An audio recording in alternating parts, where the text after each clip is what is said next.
It's time to spotlight the AFC. Now that we have 12 weeks of the season in the books, we're going to talk about the risers, the fallers, and the case for who should be at the top of this conference today on the Locked On NFL Scouting Podcast.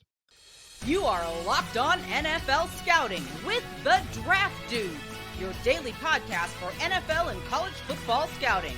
Part of the Locked On Podcast Network, your team every day. What's better than this? It's guys being dudes here on the Locked On NFL Scouting Podcast. We're the Draft Dudes. I'm Joe Marino from Locked On Bills. He's Kyle Crabbs from Locked On Dolphins. And we are your NFL experts here with you daily to talk team building across the league on the Locked On NFL Scouting Podcast with the Draft Dudes, part of the Locked On Podcast Network, your team every day. We'd like to thank you for making Locked On NFL Scouting your first listen every day, and a big welcome and shout out to our everydayers. You know who you are. Those of you who never miss a single episode, we appreciate y'all being here very, very much. This episode is brought to you by Prize Picks, the easiest and most exciting way to play daily fantasy sports. Go to prizepicks.com/LockedOnNFL and use code LockedOnNFL for a first deposit match up to $100. Joe, trust you enjoyed Hard Knocks last night? Oh, yeah. I went to sleep at 9 o'clock, so unless it was in my dreams, I didn't watch it. We are going to check in every week. I know the answers going to be the same, but the bid's going to be a bid now. Just warning you up front. Yeah, I'm sure people won't be. Wednesdays, that'll be the reason they push play on Draft Dudes. All right, let's see if something's different. Was a very unfortunate episode because it was the Jaelan Phillips became like the main character of episode 2, and obviously we know how that game ended for Jaelan Phillips and the torn Achilles for him, just the latest victim of the MetLife turf. But it was tough to watch knowing what was coming at the end of the episode for sure. Understandable, but the Dolphins still very high up on my AFC Power Rankings. Joe. Yeah. Good segue. Didn't know how we were going to get out of it, so I figured we just get to it. Here's how we're going to attack this. We're going to tell you how we stack up the conference. And then there's some really compelling conversation points. I think the first one being who is number 2, and then the biggest risers and fallers. And Kyle, I have a team, and this is unbelievable. I have a team that climbed 8 spots. I have a team that fell 5 spots. And so getting into that should be pretty fun.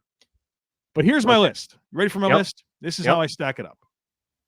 Presented without analysis, of course. This is just the order. Number 1, the Chiefs. Number 2, the Ravens. Number 3, the Dolphins. Number 4, the Jaguars. Okay. Number 5, Houston Texans. Okay. 6, Denver. 7, the Pittsburgh Steelers. 8, Cleveland Browns. 9, the Bills. 10, the Colts. 11, the Chargers. 12, the Bengals. 13, Titans. 14, Raiders. 15, Jets. 16, Patriots. Okay. Kyle's doing some administrative. Yeah, I am literally pounding the keys. Copy paste. I think the only who's 11? The Chargers. Chargers. Okay, so we're good. My list. Yep. Similar dramatic upheaval within the center of this list, but nevertheless, was glad to know that I wasn't the only one that didn't change my top 4, which is our division leaders. And that's kind of where this conversation will start for today's show. Kansas City 1, Miami 2, Baltimore 3, Jacksonville 4. Also have the Houston Texans 5. Also have the Denver Broncos 6. Wow. Okay. I have the what's that? I said okay. I didn't know where we were going to fall there. Were you worried about it? Worried's not the right word. Curious is probably better. I have the Cleveland Browns 7. Okay. The Buffalo Bills 8. The Indianapolis Colts 9. The Pittsburgh Steelers 10, the Las Vegas Raiders 11, the LA Chargers 12, the New York Jets 13, the Cincinnati Bengals 14, the Tennessee Titans 15, the New England Patriots 16. Okay. So a lot of similarities, but a few little differences here. Idiosyncrasies between the two lists, yeah. Let's talk about this battle for number 2. I think Kansas City, number 1. Are they a flawless team? Absolutely not, but they're number 1. I think they're tied. All these teams are 8-3, if I'm not mistaken, right? Baltimore's 9-3 because they played it. They did their buys this week, I believe. Right. They all have 3 losses, though. That's the point. Yes. Okay. Everyone's 3 losses. But Kansas City, Super Bowl champions, Patrick Mahomes, you get to be number 1. I sat there and I'm doing this morning. And I'm trying to figure out who's going to be number 2. Ravens, Dolphins, Jaguars. I think they all have cases. So I sat there and I'm looking at all these teams. And what I wound up doing, because I really couldn't feel convicted about who to stack there, was I just kept it the same. I just okay, this is how I felt about this 2 weeks ago when we did it. I'm not changing anything. But I reasonably think you can point to any one of those 3 teams and say they're number 2. And so I'm curious, do you have convictions? I know you have Miami at number 2, and I think that they're deserving. You're not going to get any pushback from me from any one of those 3 teams. But do you feel better convictions about the order here than me? Because I think they're very, very close. No, and it's what's nice is you're going to get a lot of clarity because Baltimore plays both of the other 2 teams in this conversation. Yep, that's true. They get Jacksonville in a couple weeks, and then week 17 they get the Dolphins. So all we're missing is Miami and Jacksonville playing, and you get the full round robin tournament between all of these teams. You don't have that one on the schedule, but I think about the injuries, and I think the close availability to health. I think Jacksonville's probably the team that hasn't lost an X factor player yet. Yeah, it's true. Right? When you consider Baltimore, Mark Andrews, probably that sounds like if he does return, it would be like a deep postseason run type of return. Yeah. Jaelan Phillips, his absence as of Black Friday, he's done for the year definitively. That hurts both of those teams. Now, I think there's ways that you can circumvent them. I feel better about Miami's ability to circumvent the loss of Jaelan Phillips with the rest of their defensive line and Andrew Van Ginkel as the player that's stepping into that role. And we saw what that looked like in the first month of the season when Jaelan Phillips was dealing with the back injury that he dealt with early in the year versus Josh Oliver or Isaiah Likely, being the tight end that steps into that role and then leaning on the wide receivers with the durability questions that the wide receivers have. It's just, for me, it came down to Jacksonville, I think, is probably the least impressive resume. They also have the easiest path of the 3 remaining teams. But Miami, I think they can circumvent their issue or their personnel loss easier than Baltimore can circumvent theirs. Yeah, I think for Miami, of course, leaning into Van Ginkel, who's a player that I always seem to enjoy every time I watch him play. But I think maybe even bigger than having him in your back pocket is a healthy secondary, right? And having Ramsey back there, that's going to help the front. Baltimore, I have at 2. And let me tell you, nervous as I could possibly be about that, because I think their bye week comes at an absolutely perfect time because their next game is the Rams. That's your get-right game. And then it's Jaguars, Niners, Dolphins, at Jacksonville, and at San Francisco. You are going to sink or swim throughout that stretch. We're going to really find out if you're a true contender through that gauntlet of games. Then you close with the division game against Pittsburgh. And so their schedule's tough. I know that Miami, once they get through Commanders and Tennessee, it's Dallas, Baltimore, and Buffalo to close, right? So they got a tough finish as well. And so, like you mentioned, Jacksonville kind of has that clearest path, and they also are the team that's been hot, right? They're 8-3 right now, and they finished on a heater last year, right? I'm going to pull it up right now. 6-1 down the stretch. Yeah. So from week 12 on, they went 1, 2, 3, 4, 5, 6, 7, 8. They won 8 of 9 before losing to the Chiefs in the playoffs. So 16-4 in their last 20 games. Yeah, they've been an absolute tear, and I think that's finding their winning formula. I don't think that they play their best football every week, but they certainly find ways to win. And so their staying power here. I mean, when it's all said and done, they could be the 2 seed based on their ability to kind of go on this run, but also the path, right? The path is pretty favorable for Jacksonville the rest of the way. I think if you were to look predictively at who the 2 seed will be, I'd probably pick Jacksonville. Yeah. Just based off the schedule. Now, they lost head-to-head to Kansas City, so they would have to have Kansas City really lose some footing that I don't know is going to happen. Right. I just look at what Kansas City has. That Cincinnati game doesn't look as imposing as it once did. Yeah. Obviously, without Joe Burrow. Buffalo next week, I think, is a really big game for the conference picture, not just for the Bills and their playoff hopes. Yeah. Bills off the bye, too. Yeah. Bills off the bye. Yeah. So Kansas City's lucky not lucky, but Kansas City's fortunate to draw them at home. Yeah.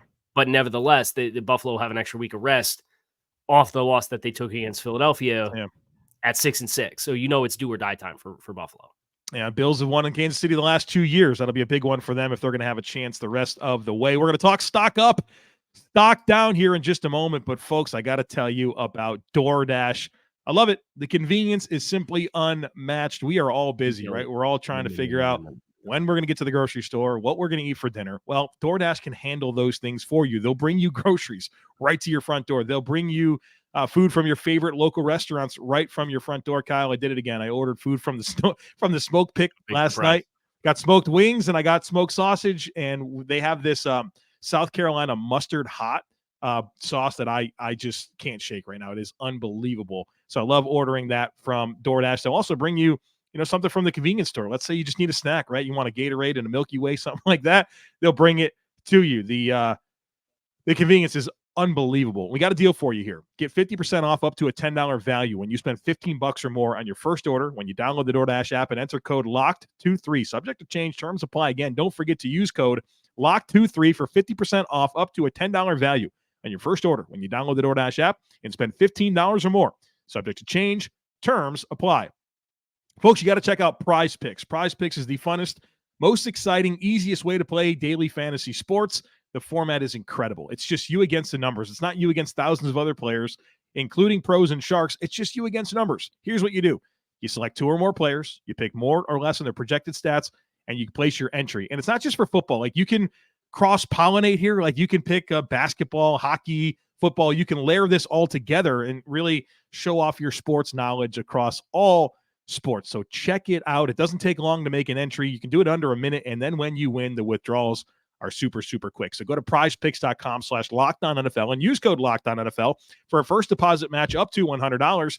Again, that's prizepicks.com/LockedOnNFL and use code LockedOnNFL for a first deposit match up to $100. Prize Picks, daily fantasy sports made easy.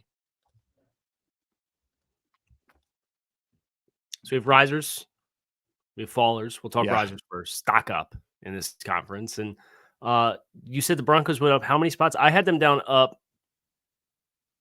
8 spots for you from what we did in week 11? 8. Yeah, half Denver's the conference? Up 8 spots. I'm up 6 since we last did it week 11. So you got to start with the Broncos. They're the hottest team in football.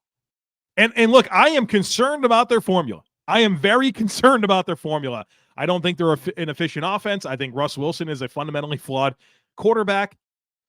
I don't think that they're going to get the turnovers all the time, but man, they are right now. And dude, they are stacking wins against good teams.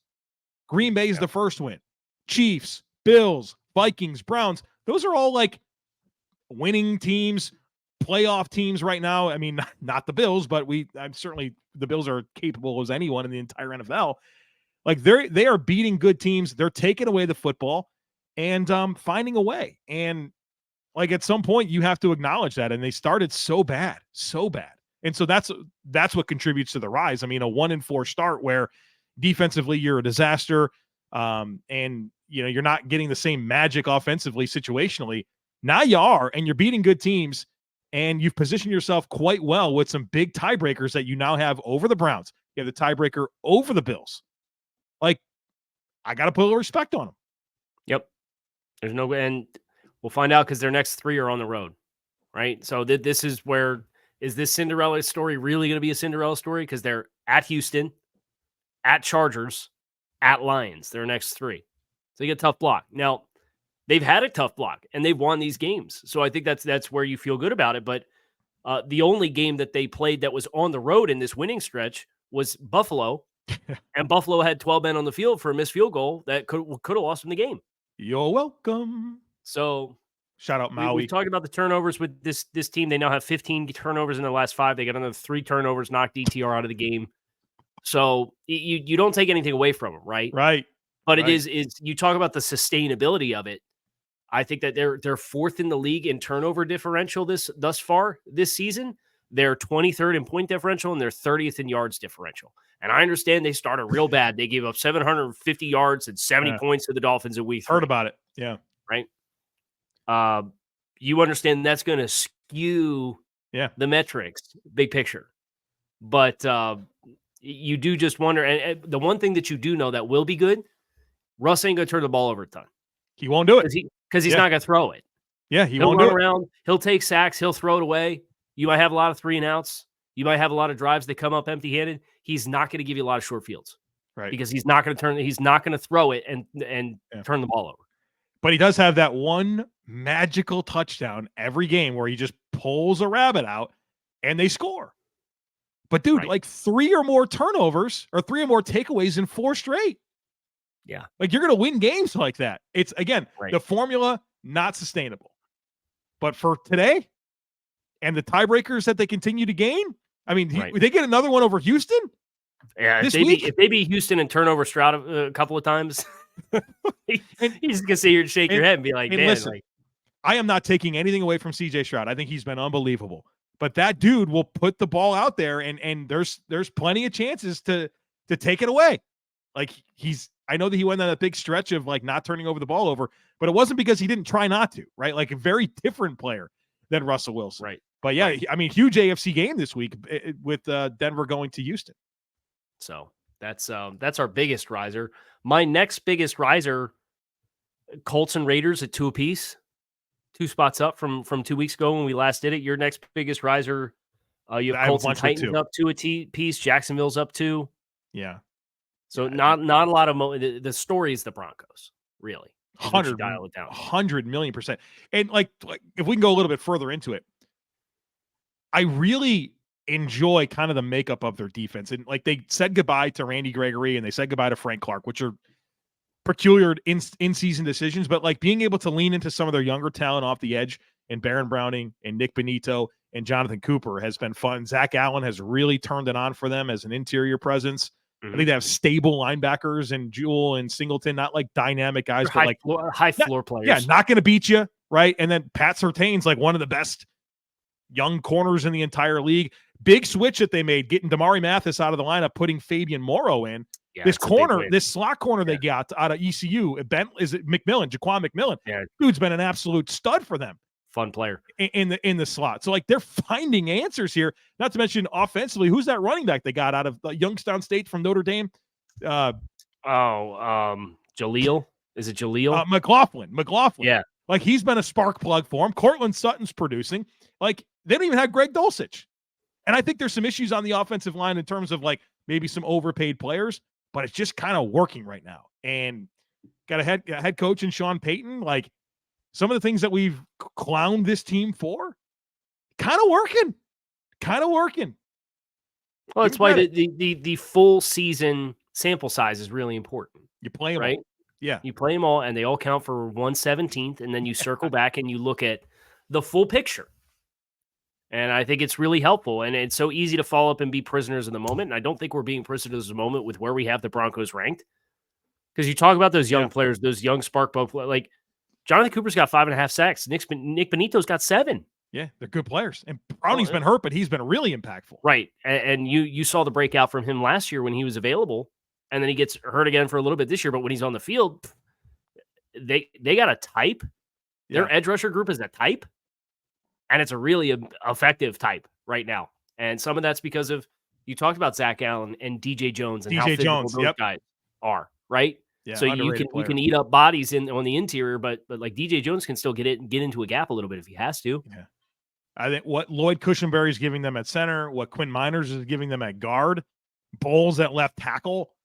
I've always thought they were a high floor offensive line. Yeah. You don't necessarily know what the ceiling is with that group, but like the floor of Cushenberry, the floor of Miners, the floor of McGlinchey. Now, you don't love what they paid for the floor of Ben Powers and the floor of Mike McGlinchey. Exactly. And that's what we've criticized them for, but the collective unit of 5 has really meshed. And again, when you don't turn the ball over, and you've gotten a little bit of life from Javonte Williams, it's not overly impactful or efficient, I should say, touches. Yeah.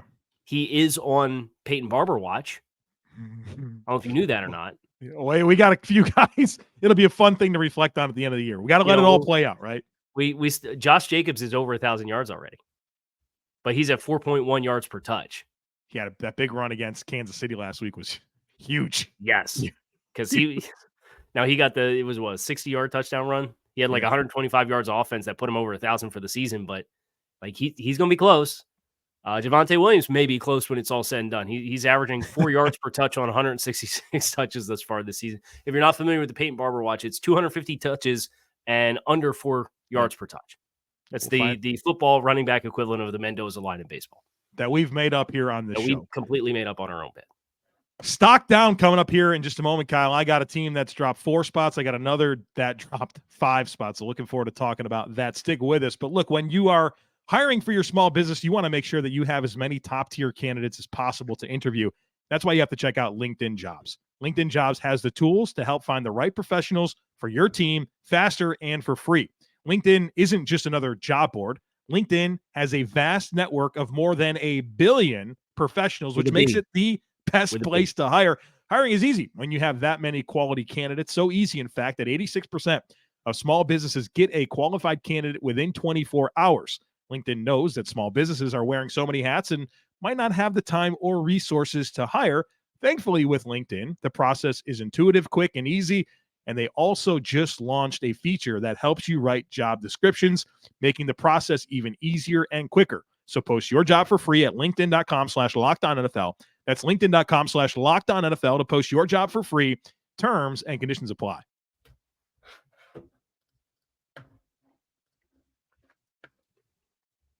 Full transparency. Mm-hmm. The last time we did AFC conference rankings, Joe Burrow existed in the 2023 season. Perfect. He is no longer part of the picture. Yeah. The Cincinnati Bengals for the rest of this year. You saw Jake Browning. Cincinnati, tough defensive effort in spite of giving up 400 yards against the Steelers. But Cincinnati only scratched out 10 points. And they're my biggest follower. They fell 7 spots, Joe. It's a little different story when you're climbing out of an early season hole and get back to 500 and beat Buffalo and kind of create this narrative that you're able to get back into the wild card race, and then you lose on a short week and lose Joe Burrow for the rest of the season. Down. They're down to 14th for me. They were 7th in the previous iteration. They were 7th for you the previous week. When we did it in week 11, they're 12th for you. That is our biggest fall. Yeah, 5 spots for me. Like, I get it. Joe Burrow's not there. That's a huge problem. But like the defense too. The defense has not been good this year. They're second worst in total defense this year in the entire NFL. They're 19th in scoring defense. And that's a problem, right? Like they can't lean on that. Like you'd love to, if you're Cincy, you'd love to be able to lean on Joe Mixon.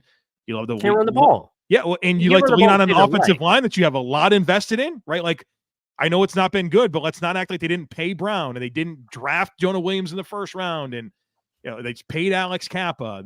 Ted Karras is their serviceable guy. Like they've tried. And right now they can't lean into those other elements without Joe Burrow. And, Joe Burrow, even himself this year, has not been Joe Burrow. Timeout? Timeout. Yeah. The Bills game, the only game after the bye, which was week 7, in which the Bengals defense has given up less than 400 yards of offense. 544 to Houston, 405 to Baltimore, and 421 to Pittsburgh. And then 460 in the 49ers in week 8. Get ready for Jacksonville's coming up next. Yeah, I hope you got Kirk and Ridley and ETN and Ingram in the and listen, squad. They told us all, Bengals fans told us all off season long that losing Bates and Von Bell was not going to be a problem. Then Dax Hill and Nick Scott were going to be fine. I don't think Nick Scott's a very famous, popular guy right now in Cincinnati. Yeah. Now I like the value of that contract, but the performance has not been there. And you drafted Jordan Battle. He's been getting run. Yeah, he's been getting run too. He's been getting run. Yeah, because they needed him to. But this feels like the first time that Cincinnati's trying to stay ahead of personnel departures, which has kind of been their draft strategy the last few years. Yeah. Didn't bail them out.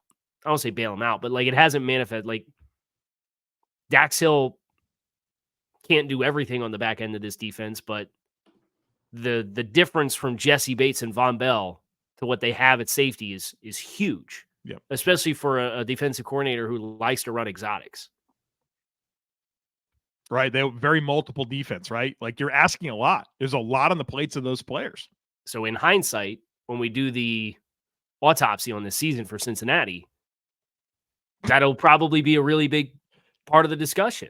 I like that you call it the autopsy. That's kind of a fun way to put it. Well, I think we should do that with all the teams. Right. But I've never to put it that way So we do Levy Grails. Why did you die? Let's do postmortems too, right? First What half of the happened? show Like, is the what Levy heck crowd. happened? Yeah. And who's to blame? Right. And then pivot into like, okay, this is why you should be happy. My other big faller, I had 5 spots down for Cincy. You said you had 6. They're down 6 for you? 7? They were down 7 spots for me. They went from 7 to 14. My other one's the Jets. They fall to 15. They're down -4. And there was a point they were like 4-3, and they beat the Broncos, Eagles, and Giants. And you're like, okay, maybe they can play scrappy defense. Zach Wilson, don't be terrible, and you have a chance. But dude, like they've dropped 4 in a row. They haven't really looked competitive outside of that Raiders game, which was what O'Connell was like. Aiden O'Connell against that defense, it wasn't good. And like you gave them some credit, the Jets, like, oh, you beat Buffalo, you played Kansas City close, you beat the Eagles, right? You kind of like were buying in a little bit. Nah, dude, like disastrous situation there with the offensive side of the football, injuries to the O-line. You don't have a meaningful player on your offensive skill group outside of Garrett Wilson. And now you're leaning into Tim Boyle. How dare you slander Breece Hall? We were told Breece Hall was the second coming. Yeah, I got to get the grimy 3. I thought Robert Saleh said it himself perfectly. Tim Boyle, like, dude, Tim Boyle has never been a good, like, I don't know how this guy has a job in the NFL. His college production doesn't say that he should be here, but he is. And dude, like, have you taken the time to like have the inventory of starting quarterbacks across the NFL, like recently? And we got Tim Boyle out there. We got Josh Dobbs. We've got Jake Browning. I mean, this is just insane across the league. Like, who is starting games? Aiden O'Connell. Aiden O'Connell, right? You know what my favorite quarterback 2023 quarterback statistic is? There are multiple undrafted free agent quarterbacks with more wins than the number 1 overall pick. Favorite's a strong word there, Kyle. Favorite. Yeah, DeVito. It's incredible to stop and think about. Tyson Bagent has 2 wins as the starting quarterback in Chicago. Yeah. Versus Bryce Young has started this entire season minus 1 game with Andy Dalton, which was offense looked good that game of the season in Seattle. Yeah. And then O'Connell, was he drafted? Aiden O'Connell was drafted. DeVito wasn't. Tommy DeVito has multiple wins as a starting quarterback as an undrafted free agent. Now, granted, you got 6 turnovers against the Commanders in one of them, so you tip your cap there. But everybody was heaping the praises. He threw 3 touchdowns in that game? Dude, they threw some dimes, bro. Dimes in that game. Yeah. We gave Tommy DeVito flowers yesterday. We don't need to do it all over again. The pain of your But yes, to your point, the quarterback situation, somehow New England hasn't found a way to start a different quarterback yet in the midst of all this quarterback upheaval this season. Just play Will Grier, right? He's practice squad. He's back on the practice squad. Like low key, and I'm not high on Will Grier, like at all. I probably had the highest grade on Will Grier between him, Bailey Zappi, and Mac Jones coming out. I know for a fact that's true for me. Play him. I mean, you want to talk about just like a disaster in terms of pocket management and like consistency, but like he can throw a deep ball. Like, I don't know, there's a little swag about him.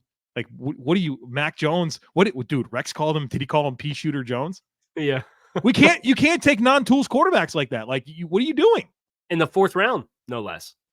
First round. Pea Shooter Jones. You're talking Mac Jones. Yeah. Mac. Yeah. Bailey Zappi, whatever, mid-round pick, that's fine. Like, I'm not going to crap on that. He's limited.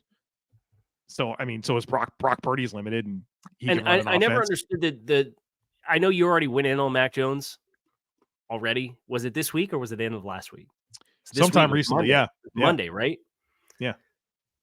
And not understanding like the discussion, like it never felt like the discussion with Mac Jones was authentic on what he actually had on tape. Yeah. They talked about his arm strength. Mac Jones never had a good arm. Dude, they said he was like the greatest processor in the history of quarterbacks coming out. Mac Jones fell off the mound against pressure and the ball died consistently. Yeah. And you're talking about him hitting drive throws and having a big arm. And why? Because he throws bucket shot 9 balls down the field. Don't care about it. To Jameson Williams and lets him run underneath it. Yeah. Like is there a less translatable throw to evaluate in college football than the one that goes on at the top of everybody's highlight reel, which is a bucket shot 9 ball? We all got honeypotted by David Fales. We learned our lesson and moved on. Or who was that? Keith Wenning at friggin' He got me. Yeah, like, okay, the 9 route, amazing. So much more. Like, what do you throw that like 1% of the time? And again, and again, this gets into, we've alluded to this conversation that I want to have it and really dedicate some time to at some point. Is there a least translatable ball right now with the way defenses are playing in the Don't NFL? even see it. You don't even see it. Well, You except don't- for you don't throw nine two at a Tyreek. Two at a Tyreek. But nobody else has Tyreek. Right? Right. They'll get up to the line of scrimmage and they literally wait for you to rotate to middle of the field close coverage, and they have a hand signal and they just call it. And he inside releases all game long, and they see the safety roll down and they give the hand signal, and he outside releases and he runs right by it. Yeah, and that's it. It's the only one. It's the only team doing it, right? Like, I don't see it. So they don't give you the looks to do it. Right. So there's like an evaluation. Yeah, it's a good point. Readjustment that a lot of people, including us, have to make and be cognizant of when evaluating these college quarterbacks moving forward, and what traits we need to covet based on the direction of the league defensively. Chamber's empty. I'm good here. Yeah, because we talked about the Jets. I didn't have another team that was down more than 2 spots. The Bengals was the big 5-4 for me. 5-4. You also had the Browns down 4 spots. Did I really? They were 4 in week 11, and then they lost Watson that week. Oh, yeah. And then waning confidence as you're down quarterbacks. Right. But yeah. DTR is another quarterback we didn't even mention about as quarterbacks. Dude, that are absolutely insane, the quarterbacks that are starting across the league right now. So that's going to do it for us. We're on Locked On NFL Scouting with Kyle Crabbs. He's Joe Marino. Appreciate you guys checking out the show. You can find us on YouTube or wherever you listen to your favorite podcast. Make it a great rest of your day. We're out of here. We'll be back again tomorrow for more NFL coverage. So come on back and see us then.